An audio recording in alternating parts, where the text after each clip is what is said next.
여러분, 다시 돌아온 지어볼값쇼의 피카소입니다. 안녕하세요. 지어볼값쇼 콘텐츠를 시작한 지가 벌써 1년이 됐는데요. 지난 1년 동안을 되돌아보는 그런 반성의 시간과 앞으로 다가오는 1년은 어떤 방송을 하겠다는 콘텐츠를 말씀을 드리고요. 두 번째는 그동안 수많은 분들이 저희 메일을 통해서 질문들을 쏟아놓으셨죠? 정말 많이 질문 들어왔는데 그거를 다 저희가 취합을 했어요. 그래서 베스트 질문 5 5가지를 준비를 했습니다. 가장 많이 하셨던 질문 유형 5가지를 준비해서 단답형으로 답변 드리는 시간 준비했고요. 그리고 마지막으로 그냥 지나가기 뭐하니 이벤트를 앞시고 이벤트를 하나 준비했거든요. 요 3가지 소식 지금부터 전달해 드리도록 하겠습니다. 자, 1년 전 처음 시작할 때 왜 유튜브를 시작했는지를 생각을 해봤어요. 그때 제가 가지고 있던 생각이 뭐냐면 좋은 건축주가 좋은 집을 얻는다 였거든요. 되게 심플한 이야기죠. 수많은 경험을 통해서 제가 목수 생활도 하고 그 다음에 회사에서 현장 관리하는 일도 해보고 또는 설계하는 일도 해보고 이렇게 시공사를 꿈꾸는 목수라는 이름으로 벌써 12년, 13년째 하고 있는데요. 제가 경험해본 바에 의하면 건축주의 수준과 그 집의 수준은 정확히 비례한다라는 이야기 제가 드렸던 거 기억나실 거예요. 그래서 좋은 건축주가 먼저 되어야 좋은 집을 지을 수 있다. 그러려면 이 예비 건축주분들이 집을 지으려고 하시는 예비 건축주분들이 좋은 건축주가 되도록 도움을 드려야겠다. 그래서 이 유튜브를 시작했거든요. 좋은 건축주가 되기 위해서 필요한 정보를 전달하자. 그 정보 전달의 채널로 이 지어볼값쇼를 한번 만들어보자 해서 시작을 했었어요. 되돌아보면서 반성 많이 했고요. 앞으로 하는 방송은 좀 더 재미있는 방송, 그리고 설명을 듣는 방송이라기보다는 직접 눈으로 보면서 확인할 수 있는 방송으로 바꿔나갈 계획입니다. 그래서 여기까지만 하고 이제 재미도 없는데 그만할까 하는 생각도 잠깐 했었으나 1년 전 왜 시작했는지를 되돌아보면서 느끼는 바가 많았어요. 아, 내가 조금 재미없고 힘들고 매주 이렇게 촬영한다는 게 결국 쉬운 일이 아니더라고요. 시간을 내는 것도 그렇고요. 컨텐츠를 이렇게 일목요연하게 스토리 있게 제대로 잡아서 전달하는 것도 결국 쉬운 일이 아니더라고요. 그래서 방송하시는 분들, 특히나 유튜브에서 그 많은 구독자 수를 가지고 방송하시는 분들이 얼마나 대단하신 분인지 다시 한번 깨닫는 그런 시간이기도 했습니다. 자, 가장 많이 하셨던 질문 베스트 5, 5위부터 한번 질문해 주시겠어요? 네, 5위는 네. 집 짓기 시작할 때 뭐부터 해야 하는지에 대한 막막함에. 전 개인적으로 이게 1위일 거라고 생각했는데 막막하시다, 뭘 어떻게 시작해야 되느냐. 맞아요. 이 질문 정말 많이 듣습니다. 많은 분들이 집을 지으셔야겠다고 결심하게 되면 먼저 땅부터 찾으러 다니시죠. 그거 맞습니다. 그리고 땅을 찾고 나면 우리가 아파트를 팔면 얼마 나오고 지금 모아놓은 돈이 얼마 있고 대출을 어느 정도 받으면 집 한 채 정도 지을 수 있겠다. 그리고 그 다음에 뭐냐면 믿고 맡길 만한 시공사를 찾아다니시죠. 그래서 보통 집 짓는 준비기간, 땅을 찾고 시공사를 찾는데 평균적으로 2년 이상, 한 3년 정도, 2년에서 3년 정도 준비를 하시더라고요. 그런데 저는 그걸 하시지 말라는 얘기는 아니고요. 하시되 동시에 반드시 하셔야 되는 거 말씀을 하나 드리자면, 왜 집을 짓는지, 왜 이 시기에, 왜 이 땅에 집을 지으려고 하시는지. 지어져 있는 집을 사서 들어가셔도 되고요. 그냥 아파트가 마음에 안 들면 좀 더 좋은 아파트로 갈아타셔도 되고, 그쵸? 그럼에도 불구하고 굳이 땅을 구입하고 그 땅에다가 집을 짓는 이유가 뭔지에 대해서 한 번쯤은 깊게 고민을 해보셔야 된다는 거죠. 정확한 목표가 있고 이유가 있어야 거기에 맞는 기획을 하고 설계를 하고 시공을 할 수 있다는 거죠. 넘버 4. 네 번째 질문은 뭐예요? 네, 3위는 경량 목조와 음. 중량 목조. 어떤 게 더 좋고 어떤 차이점이 있는지. 아, 맞아. 이거 질문 정말 많이 받아요. 이거는 뭐 한 순위권 바뀔 거라고 생각했는데 이 질문 정말 많이 받습니다. 경량 목구조가 좋아요? 중량 목구조가 좋아요? 이 질문. 근데 이게 어떤 포인트를 기준으로 해서 질문하시냐에 따라서 답이 달라질 수 있어요. 근데 대부분 물어보시는 이유가 두 가지 정도 돼요. 한 가지는 뭐냐면 어떤 구조 방식이 더 저렴합니까? 그거고 또 한 가지는 뭐냐면 어떤 구조 방식이 더 튼튼합니까? 하자가 덜 나고 지진에 강하고 더 튼튼합니까? 요거 물어보시거든요. 두 번째 거부터 답을 드리자면 똑같습니다. 경량 목구조는 경량 목구조대로 그들의 언어로 발전해왔기 때문에 이미 완성 단계에 있고요. 중량 목구조 역시 그들의 언어로 그들 나름대로 기술의 발전을 거듭해서 완성 단계에 와 있어요. 그래서 뭐가 더 튼튼하고 뭐가 더 하자가 적냐라고 물어보시면 똑같습니다. 다만 시공사 입장에서는 답이 달라질 수 있어요. 뭐냐면 시공사에서 가장 두려워하는 건 하자잖아요.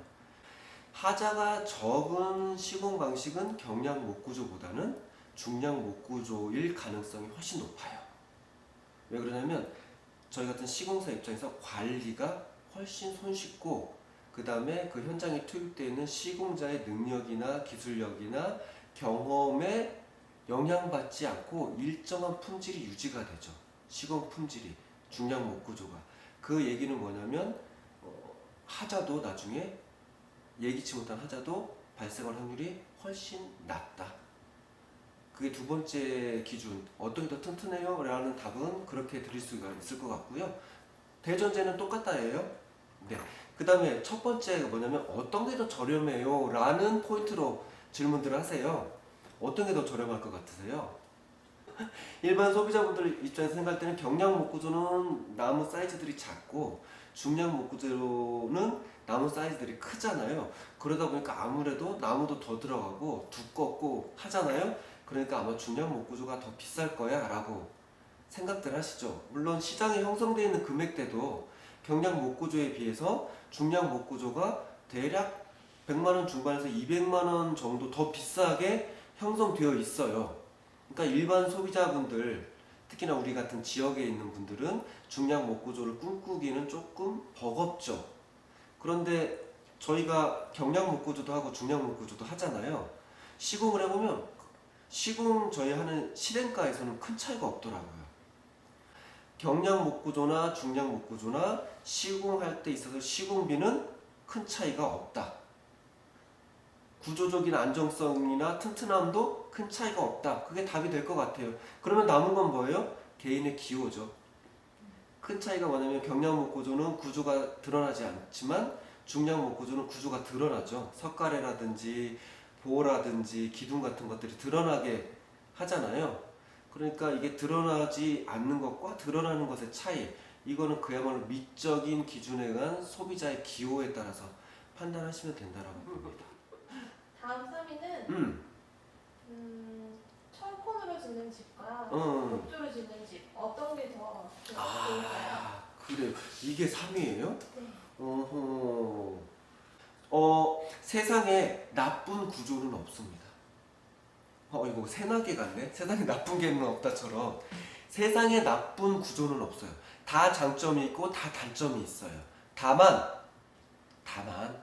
이런 포인트로 답을 드릴 수는 있을 것 같아요. 제대로 한다면 세상에 나쁜 구조 방식은 없어요.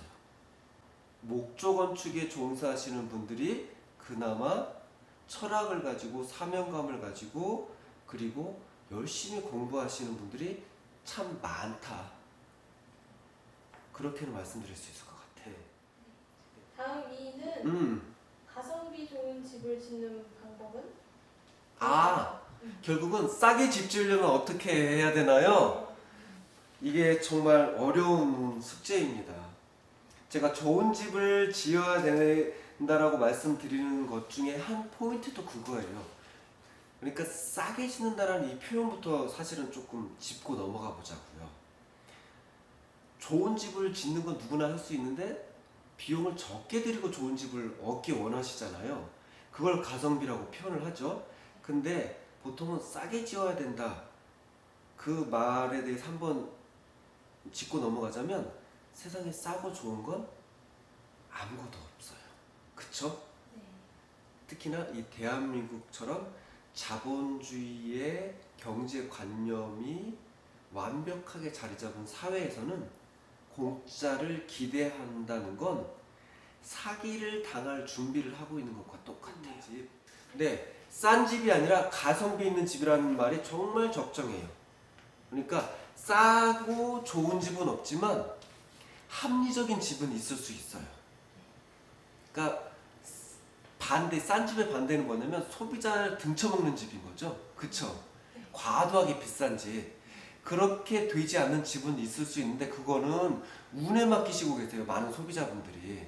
마치 로또 사는 것처럼 운에 맡기시는데 운이 아니고 노력해서 준비해서 좋은 집을 가지실 수 있습니다. 그 얘기는 제가 늘 하는 이야기죠. 한마디로 요약하자면 좋은 설계가 좋은 집을 짓는다.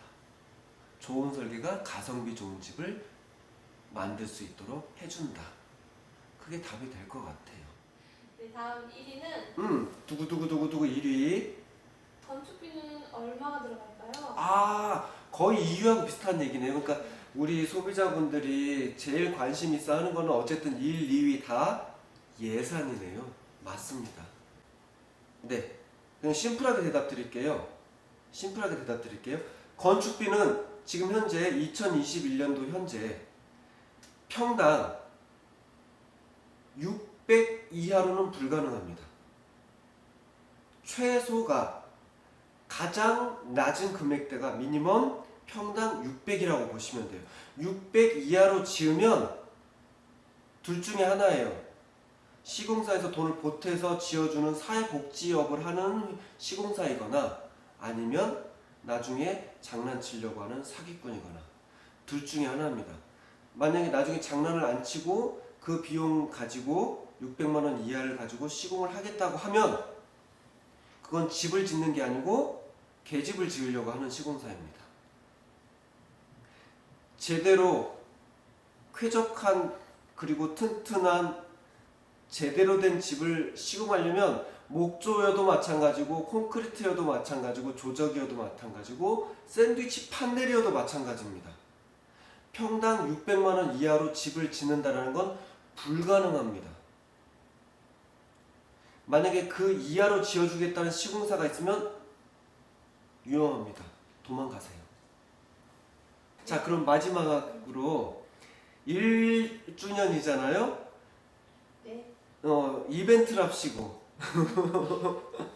자, 1주년을 맞이해서 그냥 지나가기 서운하니까 그냥 지나가기 뭐해서 이벤트랍시고 건축물 진단 서비스. 지금 현재 시공을 하고 있는 현장이든지 아니면 이미 입주를 하셔서 살고 계신 현장이든지 살면서 문제가 발생되고 하자가 생겼을 때 요게 뭐가 원인이고 어떻게 고쳐야 될지 답답하시잖아요.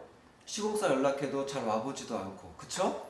네. 그리고 나는 비전문가이기 때문에 이게 뭐가 문제인지도 잘 모르겠을 때에 저희한테 연락해 주시면, 원래 저희가 이런 서비스 프로그램이 있죠. 특히나 이제 리모델링 의뢰를 하시면 리모델링 하기 전에 저희가 진단 서비스를 하는데, 요 진단 서비스를 저희가 신청해 주시는 분 중에서 뽑아가지고 찾아가서 진단을 해드리고 그 다음에 솔루션을 찾아주는 그 진단 서비스를 해보려고 합니다. 신청 대상은 방금 말씀드린 것처럼 지금 시공 중인 현장이어도 마찬가지고요. 시공 중인데 아무리 봐도 이 부분이 약간 의구심이 들고 이게 제대로 하고 있는 건지 잘 모르겠다 하시면 신청하시고요. 그 다음에 살고 있는데 뭔가 문제가 생겼어. 어디에서 이게 스물스물 곰팡이가 피는 거 또는 어디에서 물이 좀 새는 것 같고 자꾸 두꺼비 집에서 차단기가 내려간다거나 또는 어디가 좀 꺼져서 금이 가고 있다거나 그리고 또는 집이 가면 갈수록 추워진다거나 뭐 각종 증상들이 있을 수 있잖아요. 그랬을 때 우리 집은 뭐가 문제이고 이거를 해결하려면 어떻게 해야 되는지 진단 서비스를 받기 원하시는 분은 언제까지 신청해야 되죠? 8월 말까지. 네, 8월 말까지. 지난 1년 동안 지어볼값쇼를 지켜봐 주신 많지 않은 우리 700여 명의 구독자분들 정말 감사드리고요. 어설프지만 늘 발전하는 방송 지어볼값쇼, 앞으로 1년 동안 여러분들에게 정말 도움이 되는 그런 컨텐츠를 만들 수 있도록 최대한 노력을 해보도록 하겠습니다. 그리고 주변 분들에게 말씀 좀 해주세요.